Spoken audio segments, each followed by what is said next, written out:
Este audiolivro é produzido pela Sociedade do Audiolivro, com narração de Youssef Bacos. Inscreva-se, curta, comente e compartilhe.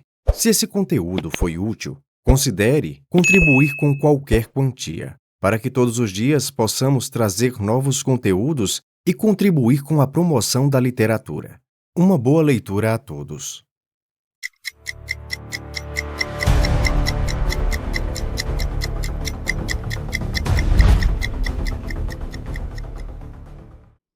Rojoki. Anotações na solidão da cabana. De Kamo no Shomei. Capítulo 1. A correnteza do rio que flui e não para. A correnteza do rio que flui e não para. E outro sim, não se trata da mesma água. As bolhas d'água que flutuam no remanso, ora se desfazem, ora se formam, não havendo uma que seja duradoura. Os homens e as moradias deste mundo seguem igual curso. No interior da reluzente capital, as moradias luxuosas ou humildes que se erguem lado a lado e cujos telhados disputam as alturas parecem perenes atravessando gerações. Ao verificar, no entanto, a veracidade de tal fato, raras são as casas que lá estão. Desde os tempos remotos, ora foram destruídas pelo fogo no ano anterior e no presente ano reconstruídas. Ora mansões sucumbiram, dando lugar a humildes moradias. O mesmo se verifica com seus moradores. É o mesmo lugar, muitas são as pessoas.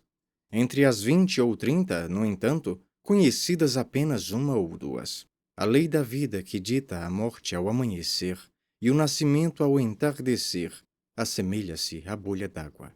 Ignoro. De onde vem e para onde vai o homem que nasce e morre?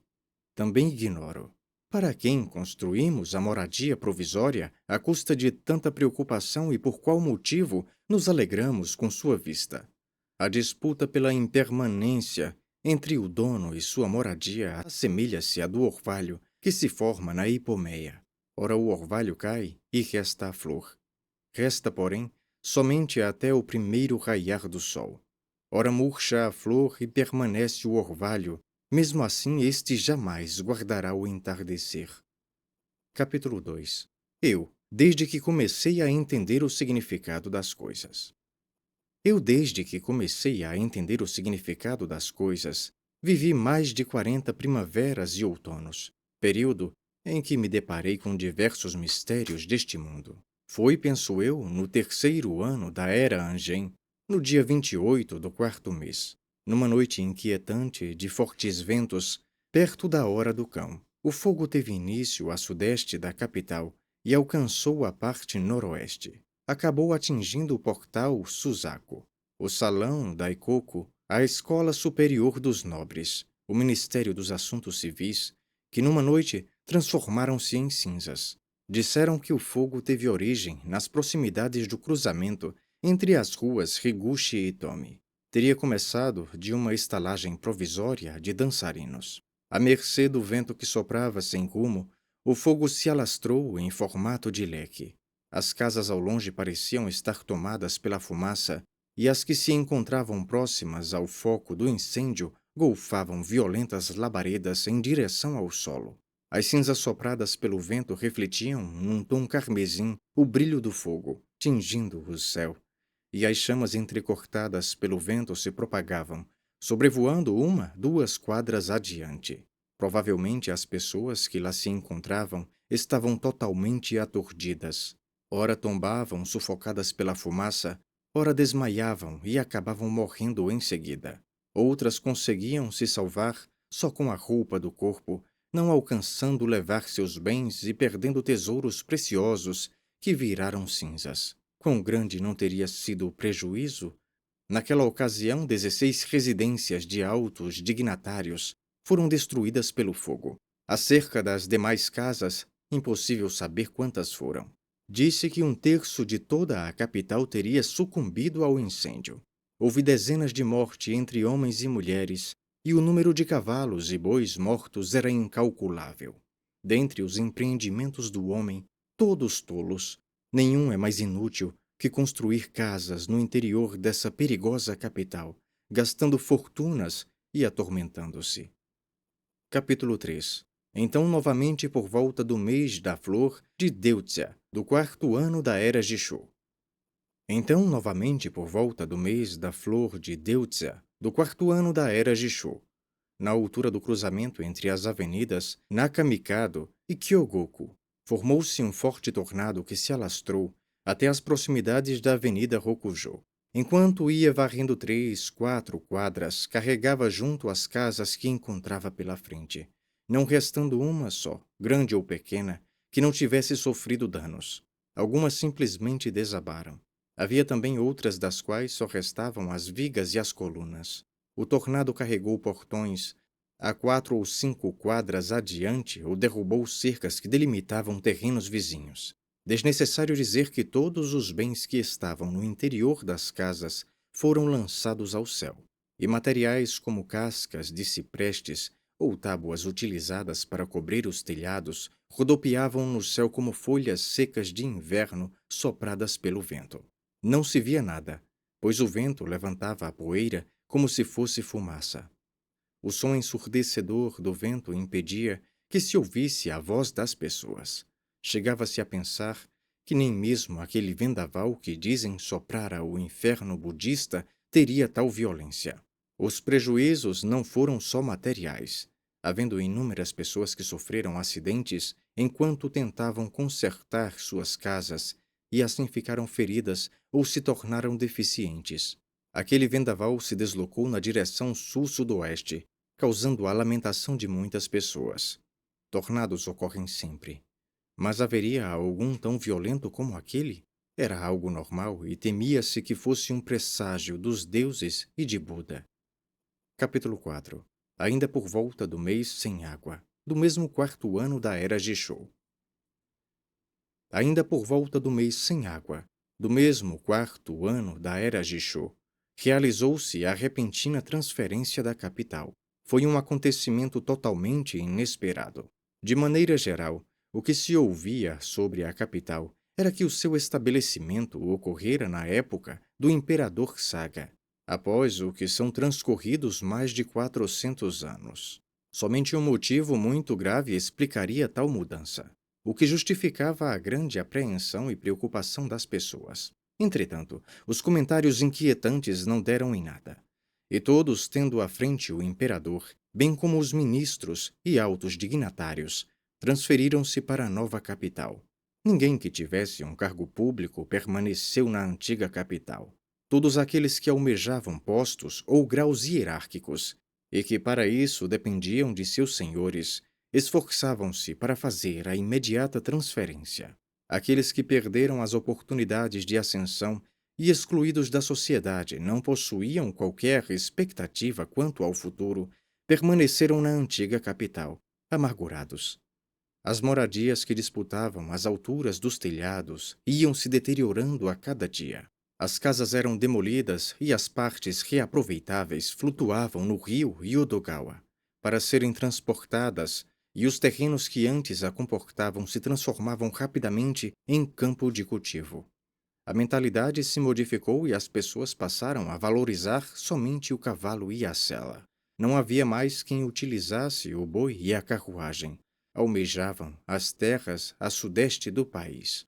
E não havia quem quisesse as grandes propriedades privadas da região nordeste. Capítulo 5.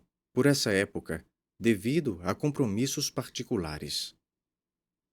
Por essa época, devido a compromissos particulares, estive na nova capital, no país de Tizou. Observando o seu aspecto, constatei que o lugar era estreito, inadequado para comportar o traçado das quadras no sentido norte-sul e leste-oeste próprio de uma capital. O norte era mais elevado, acompanhando as montanhas. O sul ficava próximo ao mar, portanto mais baixo. O barulho das ondas soava incessante e ruidosamente, e a brisa do mar soprava especialmente forte. Localizado em meio à montanha, o Palácio Imperial nos fazia imaginar se aquele palácio de toras não teria tal aspecto, e essa inesperada rusticidade não deixava de ter sua elegância. As casas, demolidas por seguidos dias e transportadas ao longo do rio, que ficara repleto delas, onde teriam sido reconstruídas. As áreas desabitadas se estendem e poucas são as casas construídas. A antiga capital já se encontra deteriorada e a nova, ainda por ser erguida. Todas as pessoas, sem exceção, sentiam-se inseguras, como fugazes nuvens flutuantes. Aqueles que lá moravam desde o início tiveram suas propriedades confiscadas e se lamentavam. Aqueles que para lá se transferiram se queixavam das dificuldades das construções. Observando-se as ruas, aqueles que deveriam se utilizar de carruagens estavam a cavalo. Aqueles que deveriam estar vestidos com trajes palacianos usavam, em grande parte, trajes simples próprios dos guerreiros. Os costumes da capital modificaram-se repentinamente, em nada diferindo com o dos guerreiros provincianos. Os rumores de que as conturbações sociais estavam por vir iam se confirmando com o passar dos dias, trazendo inquietação geral. A apreensão da população tornara-se realidade. E no inverno daquele mesmo ano, acabaram tendo de retornar à antiga capital. Mas o que teria acontecido com as casas que foram demolidas e transportadas pelo rio, já que as reconstruir como dantes era impossível? Conta-se que nos antigos reinados de virtuosos soberanos, o país era governado baseado na compaixão. Ou seja, o telhado do palácio era de palha e suas beiras sem aparas, e diante das fumaças que rareavam nas chaminés do povoado, até mesmo os tributos eram perdoados. Tratava-se de um gesto de benevolência ao povo e desejo de melhorar o mundo. Quanto à situação atual, se comparada ao passado, sabemos como está. Capítulo 6. E ainda fui presumivelmente na era Ioa. E ainda foi presumivelmente na era Ioa. A memória me falha, pois são decorridos muitos anos. Houve um período de carência de víveres que se prolongou por 2 anos, com a ocorrência de acontecimentos inacreditáveis. Castigados por sucessivas calamidades, ora estiagem na primavera e verão, ora vendaval e inundação no outono, nenhum cereal vingou. O cultivo na primavera e o plantio no verão foram em vão. Não resultaram na alegria da colheita no outono e do armazenamento no inverno. Com isso, a população de diversas províncias ora atravessaram suas fronteiras, afastando-se de suas terras, ora abandonaram suas casas, indo morar nas montanhas. Iniciaram-se diversas rezas, sendo realizadas cerimônias esotéricas, sem que, no entanto, tivesse surtido qualquer efeito. A capital dependia totalmente das províncias para o andamento do dia a dia. Mas, se vendo diante de uma grave crise de abastecimento, as pessoas não tinham mais como se importar com as aparências. Diante dessa situação insuportável, elas tentavam vender todos os objetos de valor por um preço irrelevante, mas não havia quem mostrasse interesse. Quando muito raramente alguém se dispusesse a fazer a troca de mercadorias, o ouro era desprezado, enquanto os cereais eram valorizados. Grande número de mendigos ocupavam o espaço ao longo das ruas e seus lamentos enchiam os ouvidos dos que por ali passavam. Capítulo 7. O primeiro ano se encerrou. O primeiro ano se encerrou, assim, a duras penas. Quando se pensava que o ano seguinte seria de retomada, a epidemia veio se somar à situação que se tornou ainda mais grave, sem qualquer sinal de melhora. A situação das pessoas assoladas pela fome piorava a cada dia e se comparava ao peixe agonizante em água rasa. Chegou-se ao extremo de até mesmo as pessoas devidamente trajadas com chapéu e perneiras passarem a mendigar de casa em casa. As pessoas assim debilitadas pareciam estar andando, mas no instante seguinte tombavam no chão. Incontável era o número de pessoas que morriam de fome próximas aos muros ou na beira das ruas. Não tendo como recolhê-las, o mau cheiro espalhava-se por todas as partes, e frequentemente era preciso desviar os olhos diante de cenas chocantes dos corpos em decomposição.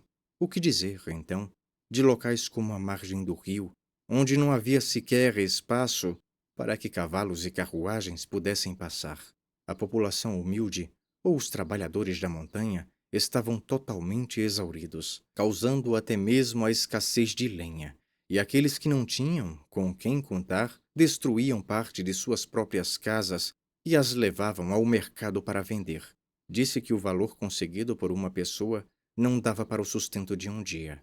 O mais estranho era que, no meio das lenhas, havia pedaços de madeira que se via partes pintadas com laca vermelha ou com restos de folha de ouro. E a explicação para isso era que, não encontrando outra saída, as pessoas se dirigiam para velhos templos, furtavam as imagens budistas e, dilapidando o que havia no local, despedaçavam tudo. Por ter nascido neste mundo impuro e degradante, tive que vivenciar acontecimentos tão deprimentes. Houve também acontecimentos que causavam profunda pena. Esposa e marido inseparáveis, aquele cujo sentimento fosse maior e mais profundo, certamente morria primeiro. Isto porque punha sempre o outro em primeiro lugar, pensando em seu bem-estar, e nas raras vezes em que conseguia alimento, era oferecido para outra pessoa. Assim, entre pais e filhos, invariavelmente os pais morriam primeiro. Ainda houve casos como o da criança de peito que, deitada ao lado da mãe, continuava a sugar seu seio, sem saber que ele já morrera. Capítulo 8. O monge Ryugyo do templo Ninage. O monge Ryugyo do templo Ninage, extremamente condoído diante de todas aquelas mortes, tomava a cabeça de cada morto com que se deparava e escrevia-lhe na testa, com o dedo, a primeira vogal da escrita sânscrita, para encaminhá-los ao mundo de Buda. Desejando conhecer o número de mortos, fez a contagem nos 4 e 5º meses e contabilizou mais de 42.300 corpos. No espaço delimitado ao sul desde a Avenida Ikijō ao norte, desde Kujō a oeste desde Kyogoku e a leste desde Suzaku. Nem é necessário dizer o quão grande foi o número de mortos nos períodos que antecederam e sucederam esses anos. E se forem somados os corpos das margens do rio Kamogawa, da área de Shirakawa, do lado oeste e dos arredores da capital, o número seria incalculável. O que dizer, então, sobre o total de mortos pelo país todo? Dizem que foi provavelmente a era Shōjō, no reinado do ex-imperador Sutoku, que houve um exemplo precedente como esse, mas desconheço o real estado de coisas daquela época. Mas o que vi agora com os meus olhos foi algo totalmente inacreditável. Capítulo 9. Foi ainda provavelmente na mesma época. Foi ainda provavelmente na mesma época que houve um terremoto apavorante. O tremor foi algo totalmente incomum. Montanhas desmoronaram, cobrindo rios. O mar se inclinou, inundando a terra. O solo se abriu, minando as águas. Rochas se partiram, rolando vale abaixo. Barcos que remavam próximos à praia ficaram à mercê das ondas. Cavalos que seguiam caminho não conseguiam firmar seus passos. Nas cercanias da capital não houve uma edificação de templo ou santuários que não tivesse sofrido danos. Ora desabaram, ora tombaram. Pó e cinza se erguiam como densa fumaça. O tremor de terra e o estrondo das casas ruindo soavam como trovões. Permanecendo no interior da casa, parecia que no momento seguinte seria esmagado. Correndo para fora, a terra se abria. Desprovido de asas, não tinha como voar pelo céu. Se fora um dragão, subiria nas nuvens. Compreendi que, dentre as coisas aterrorizantes, a mais temível era o terremoto.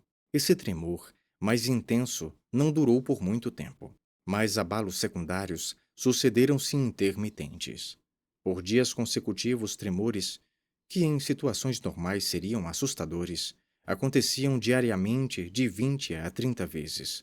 Passados 10, 20 dias, os intervalos foram se espaçando. Ora 4 a 5 vezes, 2 a 3 vezes, ou ainda em dias alternados, uma vez a cada 2, 3 dias, restando tremores secundários por cerca de 3 meses. Dentre os 4 elementos, a água, o fogo e o vento sempre causam estragos. Mas, em se tratando da Grande Terra, esta mantém-se firme, sem provocar grandes catástrofes. Antigamente, ao que parece, na era Saikō, houve um forte terremoto de consequências desastrosas, como a queda da cabeça do Buda do templo Todaiji, mas nada que se compare à intensidade do recente terremoto. Na ocasião, todos falavam sobre o vazio desta vida e pareciam amainar a impureza de suas almas. Mas, com o acumular dos dias e meses e o passar dos anos, não há nem mesmo quem se pronuncie sobre esse fato. Capítulo 10. Viver neste mundo é penoso. Viver neste mundo é penoso, e a efêmera e fugaz condição do meu corpo e da minha moradia apresenta-se tal qual foi exposta. Desnecessário dizer que, conforme a circunstância, conforme a posição social, é impossível enumerar as inquietações de cada um. Aquele que é humilde e mora próximo de uma família poderosa, ainda que se veja no momento de grande alegria, não lhe convém comemorar abertamente. Mesmo no momento de profunda tristeza, evitará chorar copiosamente. Suas ações do dia a dia ficam tolhidas. Viver temeroso constantemente lembra a figura do pardal que se aproxima do ninho do falcão. Se um pobre mora ao lado de um rico, pela manhã e ao entardecer, constrange-se ao entrar e sair de casa, envergonhado de seu aspecto miserável. Seja ao ver a sua esposa e filhos ou empregados tomados de inveja, seja ao ouvir o desprezo do vizinho rico, sente-se sempre angustiado, não tendo um momento de tranquilidade. Quando se mora em um local aglomerado, não há como escapar do fogo. Em caso de incêndio nas proximidades, quando se mora em local afastado, o deslocamento torna-se difícil, havendo ainda grande perigo de assaltos. Os poderosos são dominados pela ganância e os que vivem sós menosprezados. Fortunas trazem grandes temores e a pobreza muito ressentimento. Quando se depende dos outros, ficamos à sua mercê. Quando nos preocupamos com alguém, a ele nos afeiçoamos. Quando se vive conforme a sociedade, sentimos-nos tolhidos. Quando vivemos à margem, tomam-nos como alienados. Onde morar? Que tipo de vida levar para que possamos ter, mesmo que por alguns instantes, um pouco de tranquilidade? Capítulo 11. Herdei a casa de minha avó paterna. Herdei a casa de minha avó paterna, e lá morei por um longo tempo. Posteriormente, os laços se romperam. Sucumbi frente às adversidades da vida, e assim mesmo, ligado àquela casa por inúmeras lembranças, tive que deixá-la. Com pouco mais de 30 anos, por minha conta, formei uma cabana. Comparando-a com a antiga casa, tinha 1/10 do seu tamanho. Pude montar apenas um espaço para minha morada, não alcançando construir outras dependências. Com muito custo, levantei um murado de barro, mas não tive como colocar um portão. Usando bambus como pilares, fiz um abrigo para a carroça. A cada nevada ou rajada de vento, o perigo rondava. Visto estar próximo ao rio, a inundação era frequente e a ameaça de salteadores preocupante. Passei mais de 30 anos da minha vida padecendo neste mundo penoso e atormentado por inquietações. No decurso desses anos, a cada contratempo ficava claro o meu desvalido destino. Foi então que, com a chegada das 50 primaveras, deixei a casa, afastei-me da sociedade e me tornei um retirado budista. Não tendo esposa ou filhos, não havia nada que eu lamentasse abandonar. Não possuía cargo público ou vencimentos. Haveria alguma coisa para me apegar? Vi passar 5 primaveras e outonos em vão, isolado no monte Orrara, coberto pelas nuvens. Aos 60 anos, tal qual o orvalho faz sua derradeira pousada na folha, formei mais uma cabana. É como se um viajante construísse o seu abrigo para um pernoite ou um velho bicho da seda formasse o seu casulo. Esta cabana, comparada à casa que tive em meados da minha existência, não alcança a 100ª parte de seu tamanho. A idade avançava ano a ano e a morada estreitava-se cada vez mais. O aspecto dessa casa em nada se assemelhava a outras existentes neste mundo. Tinha apenas 3 metros de lado e mal alcançava os 2 metros de altura. Como não pretendia me fixar, não me preocupei em fazer a escolha do terreno. Montei o alicerce. O telhado era uma tosca cobertura e as juntas do madeirame foram fixadas com metal. Isso para que facilmente eu pudesse me transferir para outro local, caso me deparasse com aborrecimentos. Quais contratempos demandaria a sua reconstrução? Para carregá-la bastariam 2 carroças, não teria nenhuma outra despesa além do pagamento do transporte. Capítulo 12. Agora, após retirar-me para o interior do Monte Rino.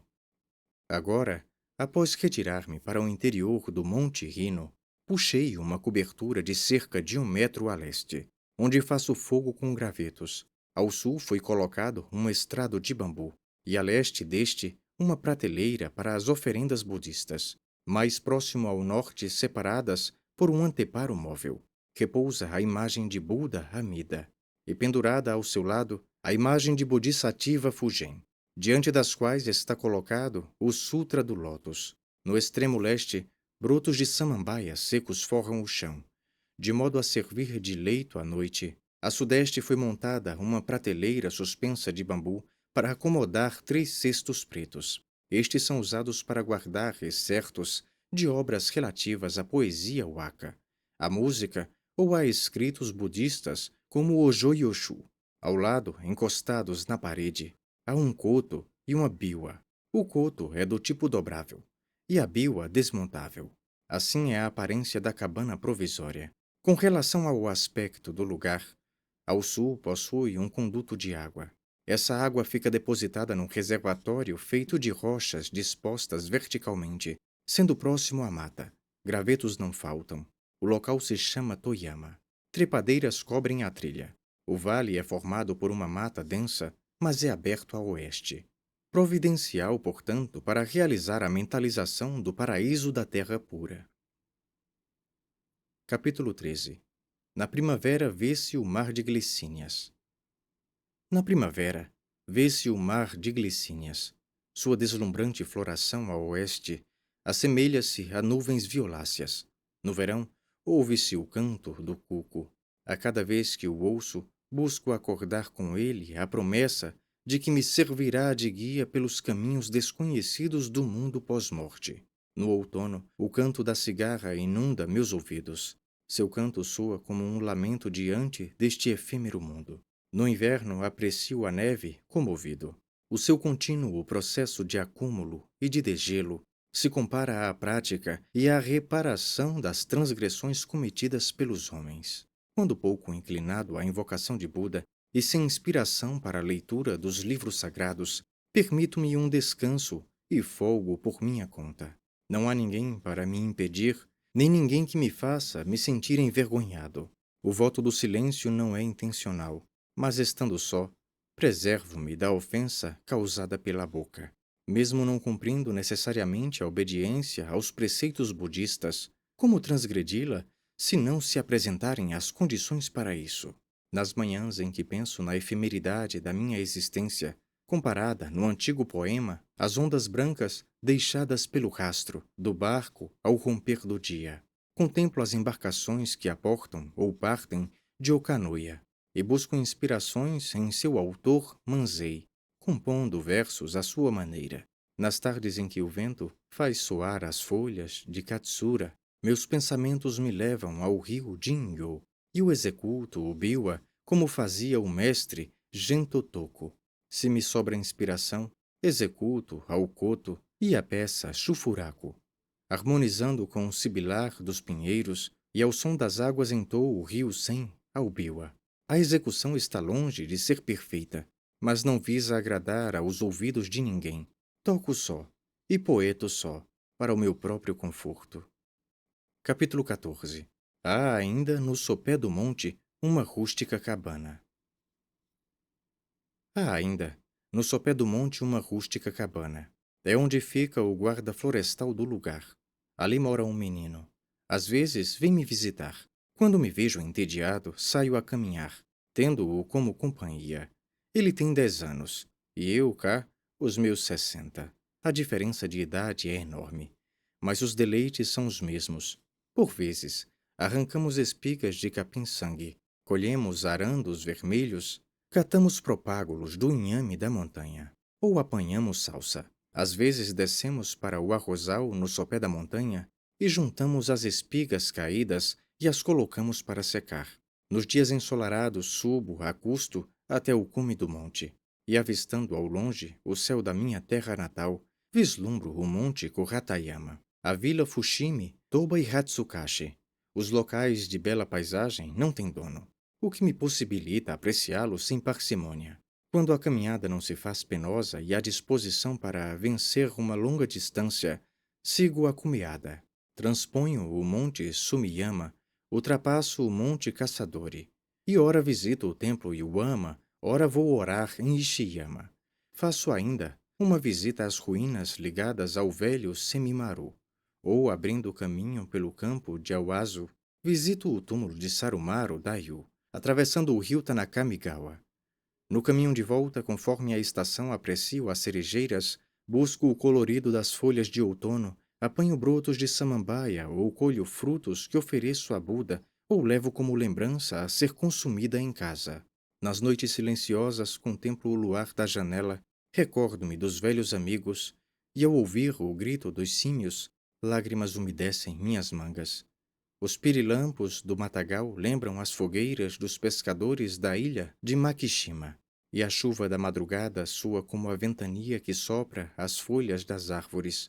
Ao ouvir o canto do fazão de cobre, chego a pensar se não seria a voz de meu pai ou de minha mãe, e pela proximidade habitual do veado da cumeeira, vejo o quão distante me encontro do mundo. Outras vezes ainda revolvo a brasa encoberta pelas cinzas para me acompanhar à insônia da velhice. Não estando nas profundezas da montanha sombria, até mesmo o pio da coruja soa comovente, e as paisagens no interior da mata se renovam a cada estação. Nem é preciso dizer que para as pessoas de profundo discernimento e sensibilidade, os sentimentos evocados não se restringiram aos que ora citei. Capítulo 15. A propósito, quando comecei a morar neste lugar. A propósito, quando comecei a morar neste lugar, pensei em permanecer por pouco tempo, mas 5 anos se passaram. A cabana provisória tornou-se praticamente meu lar, com folhas secas acumuladas nos beirais e os alicerces cobertos de musgo. Segundo notícias da capital que eventualmente chegam aos meus ouvidos, depois que me retirei para esta montanha, houve o falecimento de muitas pessoas ilustres. Impossível saber então quantas se foram entre as pessoas de menor relevância. Quantas moradias não teriam sido consumidas pelos numerosos incêndios? Somente a cabana provisória segue tranquila, isenta do perigo. Restrito é o seu espaço, mas possui leito para a dormida e lugar para me acomodar durante o dia. É o suficiente para abrigar o meu corpo. Os caranguejos eremitas preferem as conchas menores, isto porque conhecem a si próprio para assim procederem. As águias pescadoras vivem em encostas escarpadas, isso é porque temem os homens. Posso dizer o mesmo de mim. Conhecendo-me bem e também conhecendo o mundo, nada almejo. Não me inquieto.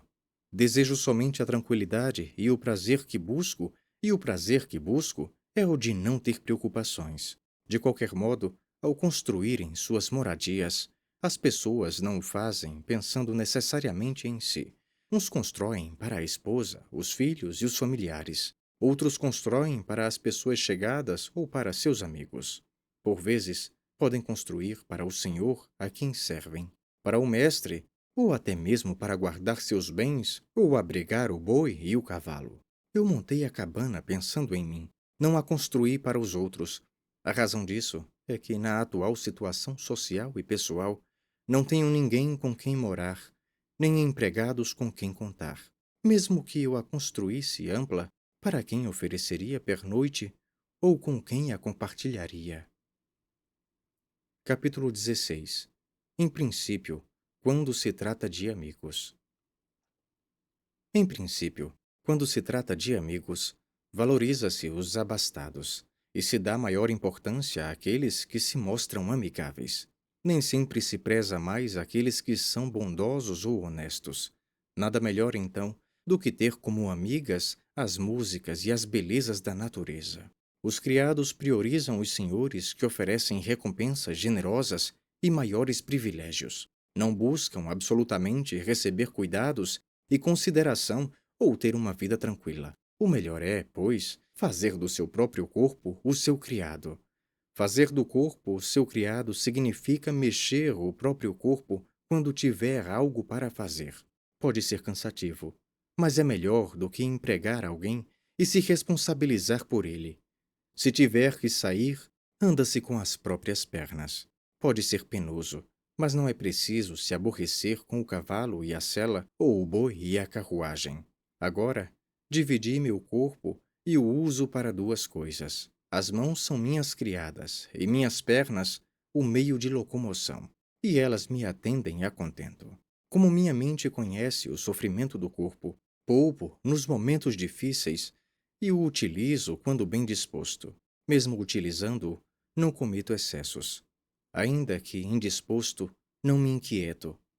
A habitual caminhada e o habital labutar só podem trazer o bem-estar. Por que descansar em vão? Causar sofrimento aos outros é uma ação transgressora que resultará em karmas negativos. Por que, então, buscar ajuda alheia? Capítulo 17. O mesmo pode-se dizer quanto à vestimenta e aos víveres.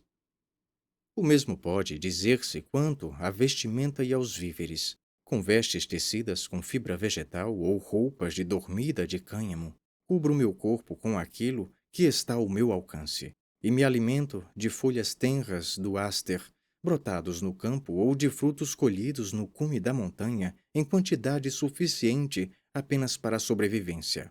Como não mantenho uma vida social, não tenho por que me envergonhar da minha aparência. A escassez de comida me leva a apreciar o mais simples dos alimentos. Não estou absolutamente falando sobre esses prazeres com relação a pessoas de posse. Falo somente com relação à minha pessoa, comparando o meu passado e meu presente. Tudo neste mundo depende de nosso estado mental. Se a mente não estiver tranquila, elefantes, cavalos, ou os mais valiosos e raros tesouros não terão nenhum valor, nem mesmo desejaremos possuir palácios ou mansões. No momento, vivo numa solitária morada, uma cabana de um só cômodo, pelo qual tenho grande estima. Sinto-me envergonhado de minha aparência de mendicante quando, vez ou outra, vou para a capital. Mas quando regresso para esse lugar, compadeço-me das pessoas que vivem preocupadas com as inquietações da vida mundana. Caso as pessoas duvidem das minhas palavras, vejam como vivem os peixes e os pássaros. Os peixes não se cansam da água. Não sendo um peixe, não entenderá o que ele sente.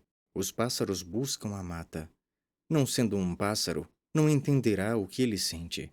O mesmo se dá com o prazer de morar no retiro. Sem morar no local, quem haverá de me entender? Capítulo 18.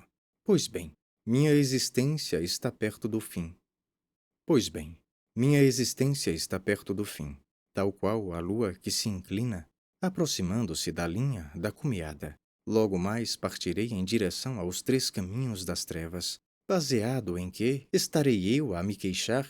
O ensinamento de Buda dita o desapego a todas as coisas.